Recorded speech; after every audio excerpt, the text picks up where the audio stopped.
আওয়ামী লীগের দলীয় লোকজন বিএনপির পোস্টার ছেঁড়ায় ধাওয়া পাল্টা ধাওয়া ও সংঘর্ষের ঘটনা ঘটে। ঘণ্টাব্যাপী সংঘর্ষে উভয় পক্ষের অন্তত 50 জন আহত হয়েছেন। শুক্রবার সন্ধ্যা 6টার দিকে গোপালগঞ্জের মকসুদপুর উপজেলা স্বাস্থ্য কমপ্লেক্সের দেওয়ালের পোস্টার ছেঁড়াকে কেন্দ্র করে এই সংঘর্ষ শুরু হয়। উপজেলার স্বাস্থ্য কমপ্লেক্সের দেওয়ালে থেকে আওয়ামী লীগের নেতা টিপু মির্জার লোকজন বিজেপির পোস্টার ছিঁড়ে ফেলেন। এ খবর এলাকায় ছড়িয়ে পড়লে বিএনপির দলীয় নেতাকর্মীরা আওয়ামী লীগের লোকজনকে ধাওয়া দিলে দুই গ্রুপের মধ্যে সংঘর্ষ হয়। সংঘর্ষে উভয় পক্ষের প্রায় 50 জন আহত হন। পরে আহতদের মকসুদপুর উপজেলা স্বাস্থ্য কমপ্লেক্সে ভর্তি করা হয়।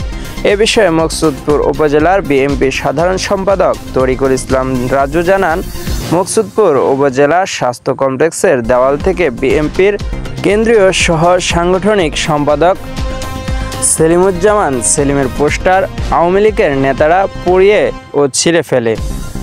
এই ঘটনাকে কেন্দ্র করে দুই গ্রুপের মধ্যে ধাওয়া পাল্টা ধাওয়া ও সংঘর্ষের ঘটনা ঘটে।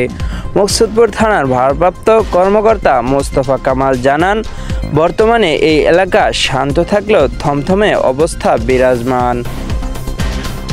সাদিকুল ইসলাম, উন্মুক্ত বাংলা।